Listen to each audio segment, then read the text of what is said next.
दोस्तों, आप सभी को जय मसीह की। मैं आज रात के समय में मैं आपको एक नया वीडियो दिखाने वाला हूं। आप सभी को यीशु मसीह के लहू के सामर्थ के बारे में मैं आप लोगों को बताना चाहूँगा। ये रहा वो वीडियो। एक बहन कहते हैं कि एक साइंटिस्ट ने खोजा कि प्रभु का लहू एक शक्तिशाली लहू है।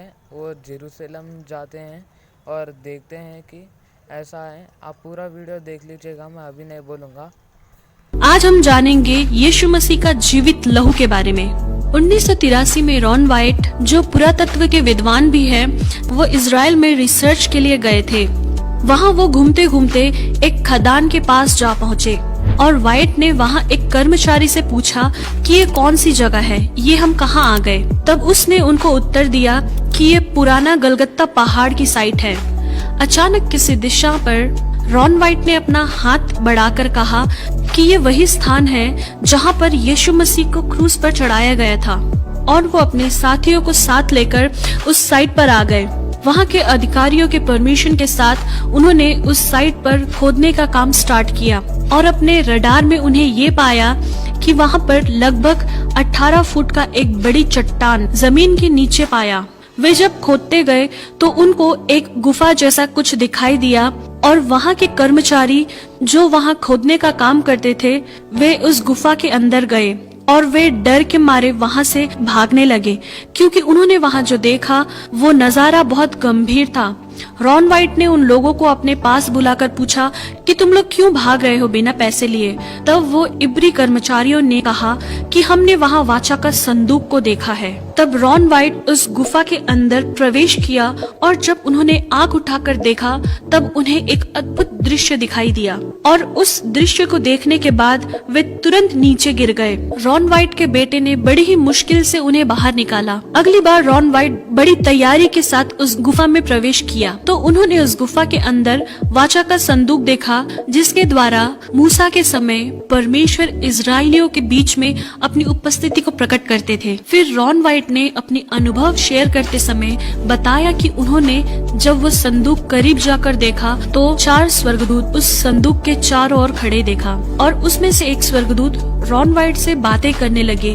हम 4 मूसा के समय से लेकर अब तक वाचा के संदूक की रखवाली कर रहे हैं।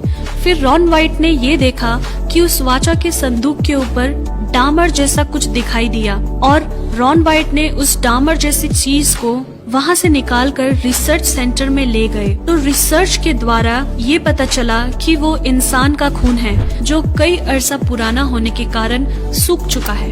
इस वजह से रिसर्च सेंटर वालों ने कहा हम इसके बारे में ज्यादा जानकारी नहीं दे पाएंगे, क्योंकि उस खून का सारा सेल डेड हो गया होगा। मगर रॉन वाइट, जो पहले मेल नर्स भी रह चुके हैं, उन लोगों से रिक्वेस्ट किया कि आप लोग कृपया इस ब्लड का DNA पता करने की कोशिश करिए। उनकी बात मानकर उस रिसर्च सेंटर वालों ने ब्लड को 24 आवर तक सॉल्यूशन में रखा और 24 घंटे के बाद उन्होंने उस ब्लड को टेस्ट के लिए डाल दिया। जब उन्होंने उस ब्लड की जांच की तो उन्हें एक आश्चर्यजनक बात पता चली, और उन्होंने रॉन वाइट को बुलाकर बताया कि ये ब्लड सेल अभी तक मरा नहीं, ये ब्लड अभी भी जिंदा है। और उन्होंने उसका DNA के लिए खोज किया तो वे ये बात देखकर हैरान हो गए, जैसे कि एक नॉर्मल मनुष्य के DNA में 23 पेयर्स ऑफ क्रोमोसोम होते हैं, जिनमें से 23 माता के होते हैं और 23 पिता के, मगर उस ब्लड में सिर्फ 23 ही क्रोमोसोम दिखाई दिए, जिससे रॉन वाइट को ये पता चला कि ये यीशु मसीह का खून है, जो पुरुष से नहीं मगर पवित्र आत्मा से, जो मरियम के कोख में पैदा हुआ। और उन्हें इस बात की पक्कीकरण करने के लिए उस वाचा के संदूक के पास फिर से गए और वो जांचने लगे कि वो खून कैसे उस वाचा के संदूक के ऊपर आया। उसी खोजबीन के दौरान उन्हें ये देखने को मिला कि जहाँ वाचा का संदूक रखा गया था, उसी स्थान के ऊपर गुफा में एक दरार दिखाई दिया। उस दरार में भी वैसा ही सूखा ब्लड उन्हें देखने को मिला, और मालूम हुआ कि वो ब्लड ऊपर से ही बहता आया है। इसके द्वारा उन्हें ये पता चला कि इसके ऊपर वो स्थान है जहाँ पर यीशु मसीह को क्रूस पर चढ़ाया था, और यीशु मसीह की मृत्यु के समय बाइबल में लिखी हुई उन बातों को रॉन वाइट ने याद किया कि धरती डोल गई और चट्टानें तड़क गई। ऐसा वचन मत्ती 27 के 41 में लिखा है। ये वो दरार था जो यीशु के समय में हुआ था, जिसके द्वारा यीशु का लहू बहते हुए उस वाचा के संदूक के ऊपर गिर गया। और उनके हिस्टोरिकल स्टडीज के दौरान उन्हें मकाबिस के किताब से ये लिखा मिला कि यिर्मयाह नबी ने परमेश्वर का संदूक एक गुफा के अंदर छुपाया था। इस किताब को पढ़ने के बाद रॉन वाइट ने ये जाना कि ये पिता परमेश्वर की योजना हो सकती है कि यिर्मयाह नबी के द्वारा उस वाचा के संदूक को उसी गुफा में छुपाया हो जिस गुफा के ऊपर प्रभु यीशु मसीह को क्रूसीफाई किया था। वो यीशु मसीह का क्रूसीफाई का साइट था और जहाँ से प्रभु यीशु मसीह का खून बहकर उस वाचा के संदूक के ऊपर पड़ा। शायद ये पिता परमेश्वर की मर्जी थी अपने पुत्र का लहू उस वाचा के संदूक के ऊपर पड़े, जिस वाचा के संदूक के ऊपर पुराने नियम से हम जानते हैं कि महायाजक लोग जानवरों का खून लेकर वहाँ बलि चढ़ाते थे लोगों के पाप का क्षमा के लिए। मगर अपने पुत्र के एकमात्र बलि के द्वारा पिता परमेश्वर ने उस बहुमूल्य लहू को वाचा के संदूक के ऊपर छिड़काया, जिससे सारी मानव जाति के पापों की क्षमा का सबूत हमें मिलता है।